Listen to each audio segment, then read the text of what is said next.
జిల్లాలో నికృష్టమైన ఒక రాజకీయ క్రీడ తెరలేపారు టీఆర్ఎస్ పార్టీ నాయకులు, మాజీ మంత్రి కేటీఆర్ గారి నాయకత్వంలో. మీరు చూస్తున్నారు మిత్రులారా, నిన్న మొన్న కూడా రాత్రి కూడా కేటీఆర్ అనేక ఛానల్స్లో అనేక వేదికల మీద ఇష్టం వచ్చినట్టుగా మాట్లాడుతున్నాడు. ఎలా ఉందంటే దొంగే దొంగ నడిచినట్టు. ఒక విషనాగు తన పిల్లలు తనే తిన్నట్టు. ఏ రోజు కూడా గత 10 సంవత్సరాల పాలనలో ప్రజాస్వామ్య పోకడలు కానీ, రైతుల పట్ల ప్రేమ కానీ చూపించిన కేటీఆర్ ఈరోజు ప్రజాస్వామ్యం గురించి మాట్లాడుతున్నాడు. ఈ చిన్నదొర బయటకు వచ్చి పెద్ద పెద్ద మాటలు మాట్లాడుతున్నాడు. అవన్నీ నమ్మశక్యంగా ఉన్నాయా మిత్రులారా? గత 10 సంవత్సరాలుగా మీ పరిపాలనలో అవినీతి కంపు. నిన్ను మాట్లాడుతున్నాడు 11 నెలల నుంచి కాళేశ్వరం అన్నారు, విద్యుత్ అన్నారు, ఈ కార్స్ అన్నారు, ఫోన్ టాపింగ్ అన్నారు. అవును అన్నాం, నిజమే. మీరు గత 10 సంవత్సరాల కాలంలో మీరు చేసిన అవినీతి మా ముఖ్యమంత్రి గారు బయటికి తీస్తే మేము అధికారం ఉండే 5 సంవత్సరాలు సరిపోయిన ప్రతి నెల ఒక స్కామ్ ఉంది. ప్రతి నెల ఒక స్కామ్ బయట తీయొచ్చు. అంత స్కామ్ చేశారు. అంత వ్యవస్థల్ని నాశనం పట్టించారు, భ్రష్టు పట్టించారు. మరి మాట్లాడతారు ఇంకా కేటీఆర్ గారు. మిత్రులారా, మీకు స్పష్టంగా ఒక విషయం చెప్పదలుచుకున్నా. కేటీఆర్ గారు జైలుకు పోవడం ఖాయమని తెలిసి ఆయనతో పాటు తోడు తీసుకెళ్దామని నరేంద్ర రెడ్డి లాంటి వాళ్ళు రెచ్చగొడుతున్నారు. నిన్న మాట్లాడతాడు ఇంకో మాట. ఏం మా నాయకుడితో మేము మాట్లాడొద్దా? బరాబర్ మాట్లాడతా. కేటీఆర్, నువ్వు అధికారంలో ఉన్నప్పుడు ఏ నాయకుడిని లెక్క చేసావా? ఏ ఎమ్మెల్యేలతో మాట్లాడావా? మీ అయ్య కానీ నువ్వు కానీ మంత్రులకు ఎమ్మెల్యేలు టైం ఇచ్చారా? ఈరోజు దళితుల గురించి మాట్లాడుతున్నావు. ఈ తెలంగాణ ఉద్యమాన్ని ఉవ్వెత్తున ఎగిసిపడే విధంగా మీకు సాయం చేసిన గద్దర్ కానీ విమలక్క కానీ ఎప్పుడో దొర నీ గడిలో రానిచ్చావా? ఈరోజు రైతుల గురించి మాట్లాడుతున్నావు. రైతుల కోసం జైలుకి వెళ్తా, అవసరమైతే రైతుల కోసం ప్రాణం ఇస్తా. నీ బోడి ప్రాణం, నీ సన్నాది ప్రాణం మాకెందుకు? రైతుల కోసం ప్రాణం ఇచ్చే వ్యక్తివైతే కేంద్ర బీజేపీ ప్రభుత్వంతో రైతు చట్టాలను ఏ రోజైనా వ్యతిరేకించావా? రైతులకు బేడి లేని చరిత్ర కదా నీది. ఏ వర్గాన్ని పట్టించుకొని చరిత్ర కదా నీది. 10 సంవత్సరాలు మీ పరిపాలన ఇంకా మర్చిపోలేదు ప్రజలు. 10 సంవత్సరాలు మీ అరాచకాన్ని మర్చిపోలేదు. 10 సంవత్సరాలు మీ కుటుంబ పాలన మర్చిపోలేదు. 10 సంవత్సరాలు మీ ప్రవర్తన కూడా మర్చిపోలేదు. ఈ సందర్భంగా ఇంకొక విషయం కూడా టీఆర్ఎస్ నాయకులకు విజ్ఞప్తి చేస్తున్నా. మిత్రులారా, ఇంతకుముందే చెప్పా, పాము తన పల్లెలను తానే చంపినట్టుగా మిమ్మల్ని అందరినీ బలి పశువులు చేసి ఈ పార్టీ నడవదు. బీఆర్ఎస్ పార్టీ అనేది అగమ్య గోచరం. నాకు మద్దతు లేదు. వాళ్ళ ఎమ్మెల్యేలే వాడిని నమ్మట్ల కేటీఆర్ గారిని. కాబట్టి ఏం చేయాలో అర్థం కాక దిక్కుతోచగా పిచ్చోళ్ళ లెక్క లేచితే ట్విట్టర్లో లేకపోతే ప్రెస్లో అవాకులు చెవాకులు ఇష్టం వచ్చినట్టు మాట్లాడుతున్నాడు. నేను ఒకటే చెప్పదలుచుకున్నా, మిమ్మల్ని అందరినీ కూడా కేసుల్లో ఇరికిచ్చి మిమ్మల్ని అందరినీ కూడా రెచ్చగొట్టి ఏదో విధంగా ఆయన హీరో కావాలి, మళ్ళీ ఈ ప్రభుత్వం మీద పోరాటం చేసినట్టుగా నటిస్తూ మాట్లాడుతున్నాడు. రైతులకి అన్యాయం ఎక్కడ జరిగింది అసలు? ఫార్మాసిటీలో మీరు 14,000 ఎకరాలు 8 సంవత్సరాలు మేము సేకరించాము. ఫార్మాసిటీ బ్రహ్మాండం కట్టొచ్చు. అక్కడ అవినీతి లేకుండా చేశామని అంటున్నాడు కేటీఆర్. మా ముఖ్యమంత్రి గారే ఫార్మాసిటీని విచ్ఛిన్నం చేసి అంటాడు. మేము చాలా స్పష్టంగా మా ముఖ్యమంత్రి గారు ఈ 11 నెలల్లో అనేక ప్రజాభివృద్ధి కార్యక్రమాలతో పాటు ఫార్మా క్లస్టర్స్ ఏర్పాటు చేద్దామని, ఫార్మా విలేజ్ ఏర్పాటు చేద్దామని, గ్రీన్ ఫార్మా ఎక్కడ కాలుష్యం లేకుండా ఏర్పాటు చేద్దామని, నగరం నలుమూలలా ఫార్మాసిటీలు వస్తే ఉపాధి అవకాశాలు పెరుగుతాయని, అభివృద్ధి పెరుగుతుందని మా ప్రయత్నం, మా ఆలోచన. ఈ కాంగ్రెస్ ప్రభుత్వం ప్రజా ప్రభుత్వం, ప్రజలందరూ భాగస్వామ్యం కావాలని. ఆ రోజు ఎవరిని భాగస్వామ్యం చేశావు? ఆ రోజు నువ్వు భూసేకరణ చేయలేదా? భూసేకరణ ఎలా చేసావు మాకు తెలీదా? మేము చూడలేదా? మేము ఈరోజు ప్రజాస్వామ్యయుతంగా ధర్నా చేయకుండా అవకాశం ఇస్తాం, ప్రజాస్వామ్యయుతంగా మీ నిరసన తెలియజేసే అవకాశం కల్పిస్తున్నాం. మీరు ఎక్కడ కల్పించారు? ధర్నా చౌక్ అయితే చరిత్ర కదా నీది. నీ దొర గడికి చుట్టూరు కంచెలు వేసుకొని ఎవరిని లోపల రాకుండా లోపల ఉండి నిర్బంధంగా పరిపాలన చరిత్ర కదా నీది. సెక్రటరీ రాకుండా ఫామ్ హౌస్ అప్పుడు చరిత్ర కదా మీది. మా ప్రజాపాలన గురించి మీకేం తెలిసింది? ఈ ప్రజాపాలన గురించి మాట్లాడే నైతిక హక్కు మీకు ఎక్కడిది? కేటీఆర్ మళ్ళీ మళ్ళీ చెప్తున్నాం, నీ విషం ప్రజల మీద కక్కొద్దు. తెలంగాణ రైతాంగం నీకు ఓట్లే లేదని కక్ష కట్టొద్దు. నువ్వు వాళ్ళ మీద కక్షపూరితంగా రైతుల మీద కక్ష కట్టి చేస్తున్నావు. రైతులు కాని వ్యక్తులు రెచ్చగొట్టి, రైతులు కాని వ్యక్తుల్ని కలెక్టర్ల మీద దాడి చేపించి ఒక విధ్వంసాన్ని సృష్టిస్తున్నావు. విధ్వంసాన్ని సృష్టించడానికి పథక రచన చేశావు. ఈ లగచెర్ల సంఘటనలో ప్రథమ ముద్దాయి నీవే. దీనికి పూర్తి బాధ్యత నువ్వు నీ కుటుంబమే తీసుకోవాలి. నువ్వు రాత్రిపూట పథక రచన చేసి సామాన్యుల్ని రెచ్చగొట్టి భూములు లేని రైతులను అక్కడ పంపించి అధికారుల మీద దాడి చేసేంత తెగించావంటే ఎంత దుర్మార్గమైన ఆలోచన చేస్తున్నావు. ఈ రాష్ట్రాన్ని ఏం చేయదలుచుకున్నావు? 11 నెలల అధికారం లేకపోతే తట్టుకోలేకపోతున్నావు. ఈ రాష్ట్రంలో మా ముఖ్యమంత్రి గారు ప్రజా ప్రభుత్వం నడుస్తుంది. మేము చాలా స్పష్టంగా అన్ని వర్గాల్ని భాగస్వామ్యం చేస్తున్నాము. మీలాగా మేము పరిపాలించట్లేదు. మీకు స్పష్టంగా మళ్ళీ మళ్ళీ చెప్తున్నాము, మీరు ఏ విధంగా అయితే విధ్వంసం సృష్టిస్తామనుకున్నారో ఆ విధ్వంసాన్ని పక్కా నిలువరిస్తాము. మీరు అధికారుల మీద దాడి చేసి ఒక కలెక్టర్ని, ఒక జాయింట్ కలెక్టర్ని చంపుదామని హత్యా ప్రయత్నం చేశారంటే ఎంత దమ్ము ధైర్యం ఉండాలి కేటీఆర్ నీకు? చెప్పు. ఏమి చేయమనుకుంటున్నావా? ఏమి కాదనుకుంటున్నావా? ఇంకా నేను జైలుకి పోతా, పంపి చూస్తా, ఎస్ బరాబర్ మా సురేష్ కొట్టాడు, సిగ్గులేదా నీకు ఆ మాట చెప్పడానికి? తప్పును తప్పు అని ఖండించాలి. నువ్వు ఒక రాజకీయ వ్యవస్థలో ఉన్నావు, ఒక రాజకీయ నాయకుల్లో ఉన్నావు, 10 సంవత్సరాలు రాష్ట్రాన్ని పరిపాలించావు. నీకు ఆ అధికారం వచ్చింది అంటే నీ ఒక్కడి కుటుంబంతో కాదు, తెలంగాణ ప్రజలందరూ కలిపి తెలంగాణ ఉద్యమంలో పోరాటం చేశాము. తెలంగాణ వచ్చింది కాబట్టి నువ్వు ముఖ్యమంత్రి అయ్యావు. నీ అయ్య ముఖ్యమంత్రి అయ్యాడు, నువ్వు మంత్రి అయ్యావు. అరెస్ట్ గురించి మాట్లాడుతున్నావు. బరాబర్ అరెస్ట్ చేస్తారు. అరెస్ట్ చేసుకో. ఎందుకు నువ్వు తప్పు అని తేల్తే నిన్ను కాదు నీ అయ్యను కూడా అరెస్ట్ చేస్తాం. రేపు కాళేశ్వరంలో అవినీతి బయటపడితే నీ అయ్య లోపల పోతాడు.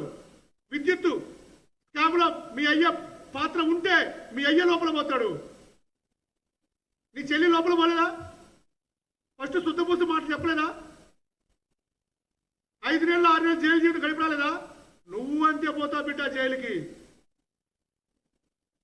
ప్రజలు రెచ్చగొడుతున్నావు. పొలగాన్ని అడ్డుకోమంటావు, అధికారులను అడ్డుకోమంటావు. ఏం చేసింది ఈ ప్రభుత్వం అంటావు? నీ కళ్ళ కనపడట్లేదా? 18 లక్షలు 18,000 కోట్ల రూపాయలు రైతు రుణమాఫీ చేశాం. 22 లక్షల కుటుంబాలకు లబ్ధి చేకూరింది.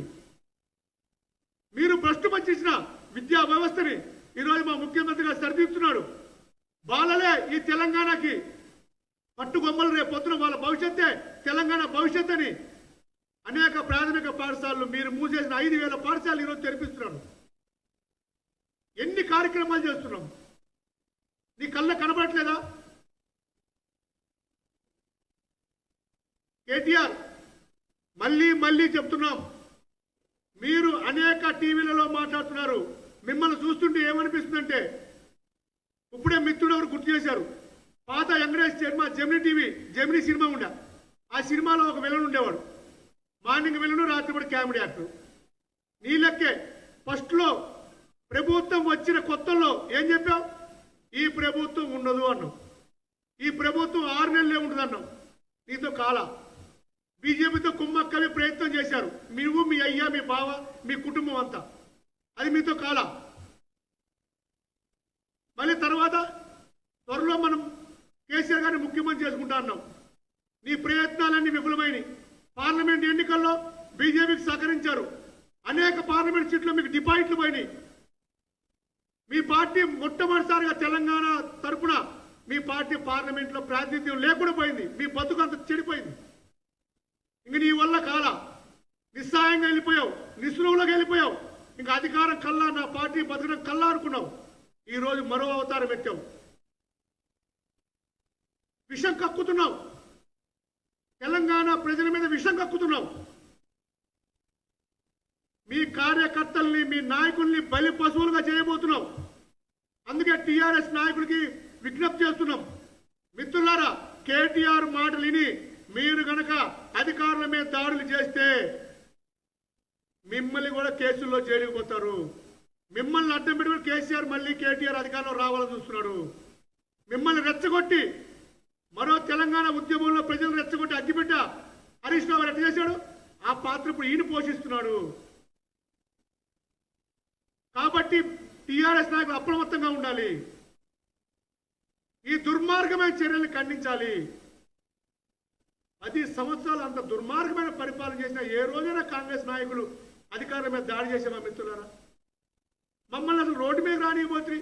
నువ్వు, మీ అయ్యా ఏ జిల్లాకు వస్తే మమ్మల్ని ముందే అరెస్ట్ చేస్తుంది. మా ఫ్లెక్సీ చూస్తే ఓడ్చుకోలేకపోతుంది.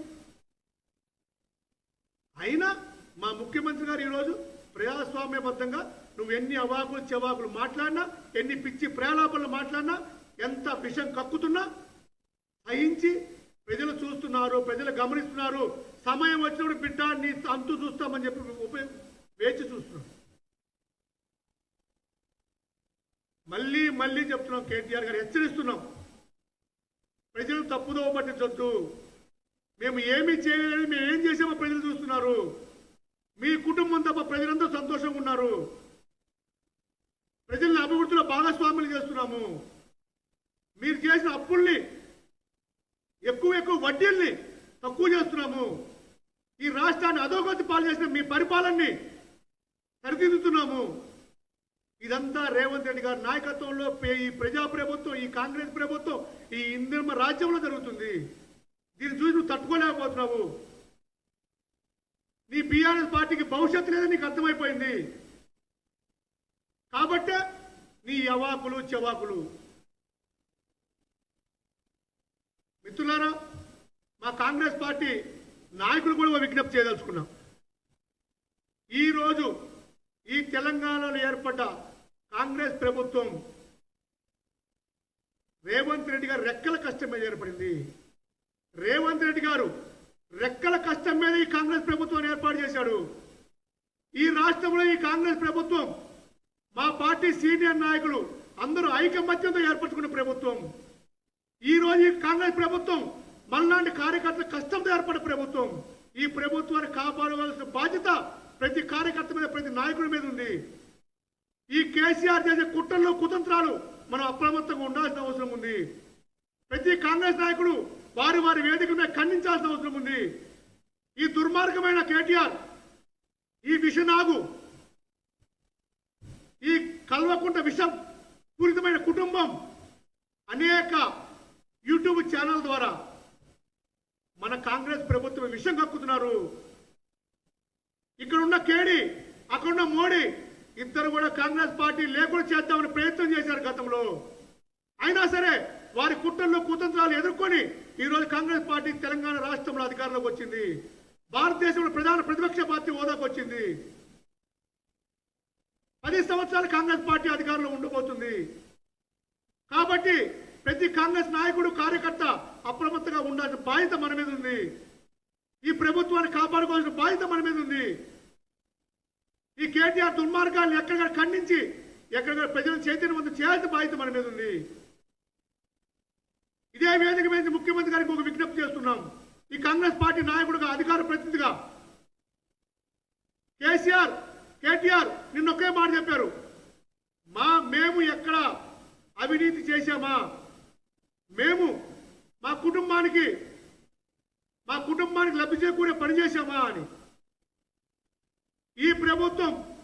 ఒక ప్రాంతీయ పార్టీ 10 సంవత్సరాల అధికారంలో ఉంటే 1000 కోట్ల రూపాయల వైట్ మనీ ఎలా వచ్చింది? 1000 కోట్ల రూపాయల వైట్ మనీ మీ అకౌంట్లోకి ఎక్కడ వచ్చింది? ఏ విధంగా వచ్చింది? ఇది కిట్ ప్రోక కాదా? దీని మీద విచారణ చేయాల్సిన అవసరం ఉంది. 60 సంవత్సరాలు పరిపాలించిన కాంగ్రెస్ పార్టీ 100 కోట్లు లేవు. జాతీయ పార్టీకి ఇన్ని రాష్ట్రాల అధికారంలో ఉండి ఈ దేశాన్ని పరిపాలించి ఈ రాష్ట్రాన్ని పరిపాలించిన కాంగ్రెస్ పార్టీకి 100 కోట్లు లేవు. నిన్నగాక మొన్న పుట్టిన పార్టీ 10 సంవత్సరాల అధికారం ఉంటే మీకు 1000 కోట్లు వచ్చినాయి. బిడ్డ ఎక్కడికి పోయిందా 1000 కోట్లు? ఇంకా లుచ్చా మాటలు మాట్లాడుతున్నా బయట కూర్చొని వేదికల మీద, టీవీల్లో, ట్విట్టర్లో. ఇది అవినీతి కాదా? నువ్వు అధికారంలో ఉన్నప్పుడు నీ సామాజిక వర్గం ప్రయోజనాల కోసం ఒక గ్రీన్ ఛానల్ ఏర్పాటు చేయలేదా? వారందరికీ అనేక పెట్టుబడులు పెట్టే విధంగా వారు లబ్ధి చేకూరు చేయలేదా? ఈరోజు పుట్టబోతు మాట్లాడబడుతున్నావు. మాట్లాడితే తిరుపతి రెడ్డి ఎవరు అంటావు? అరే సన్నాసి ఎదవని తెలియదా? తిరుపతి రెడ్డి ఎవరు? తిరుపతి రెడ్డి అనే వ్యక్తి కాంగ్రెస్ పార్టీ ఇన్ఛార్జి ఆ నియోజకవర్గంలో. గత 15 సంవత్సరాలు ఆ నియోజకవర్గంలో కష్టాలు, నష్టాలు, బాగోలు చూసుకున్న వ్యక్తి తిరుపతి రెడ్డి. అక్కడ బరాబర్ 100 మంది, 200 మంది, 1000 మంది తిరిగి హక్కున్న వ్యక్తి తిరుపతి రెడ్డి. అక్కడ పార్టీని బతికించి ముఖ్యమంత్రిని గెలిపించడానికి ముఖ్య పాత్ర పోయించిన వ్యక్తి తిరుపతి రెడ్డి. తిరుపతి రెడ్డి ఉంటావేంద్ర? అరే ఓరాడు మాట్లాడతాం, మేము మాట్లాడలేమా? మేము ఇంకా పెద్ద పెద్ద మాట్లాడతాం. కేటీఆర్ నీ నోరు బాదుపులో పెట్టుకో. నీ లుచ్చా మాటలు ప్రజలు గమనిస్తున్నారు. నువ్వు ఒక్కడి వచ్చి ఏడుపులు ఏడ్చి నేను జైలు పోతా, ఎవరు సానుభూతి చూపించరు. తప్పు చేస్తే జైలు పోవాల్సిందే. నీ అవినీతి బయటకు తీస్తే ప్రతి నెల ఒక అవినీతి బయటకు వస్తుంది. నిన్ను ఆ అవినీతి మీద జైల్లో వేస్తే 100 సంవత్సరాలు నువ్వు జైల్లో ఉంటావు. 1 2 ఎంత అవినీతి, ఎన్ని భూ అక్రమాలు. ఇప్పుడు మాకు చెప్తున్నాం అధికారులంతా మా మాట విన్నాను. మా ముఖ్యమంత్రి గారు చాలా స్పష్టంగా నిజాయితీమైన అధికారుల్ని వివిధ స్థానాల్లో కూర్చోబెట్టాడు. మీ లెక్క అక్రమాలు చేయలేం, మీ లెక్క అధికారులు ట్రాన్స్ఫర్ డబ్బులు వసూలు చేయలేం. అది మా ప్రభుత్వం గొప్పతనం. మా ప్రభుత్వాన్ని ప్రశ్నించే నైతిక హక్కే నీకు లేదు. నీకు లేదు, నీ అయ్యకు లేదు, నీ బావకు లేదు. ఏ రోజు ఎమ్మెల్యేలతో మాట్లాడిన వ్యక్తి, ఏ రోజు వారి నాయకులతో మాట్లాడిన వ్యక్తి అధికారంలో ఉన్నప్పుడు ఈ రోజు కుట్ర పన్ని 40 సార్లు 50 సార్లు ఫోన్లు మాట్లాడి రెచ్చగొట్టి అధికారుల మీద హత్యా ప్రయత్నం చేసిన వ్యక్తిగా నిన్ను జైల్లో పెట్టాల్సిందే.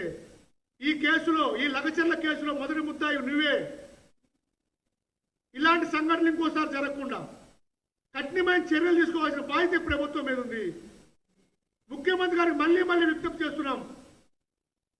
ఇలాంటి దుర్మార్గం రాజకీయాలు సహించే పనే లేదు. ఈ కేసులో కేటీఆర్నే ప్రథమ ముద్దాయం చేయాలి, కేటీఆర్నే శిక్షించాలి, 100% కేటీఆర్ అరెస్ట్ చేయాలి. ఏది ఏమైనా కేటీఆర్ మీరు చేసే దుర్మార్గ చర్యల్ని కాంగ్రెస్ పార్టీ నిశ్చితంగా గమనిస్తుంది. కాంగ్రెస్ పార్టీ నాయకులు, కార్యకర్తలు అప్రమత్తంగా ఉన్నారు.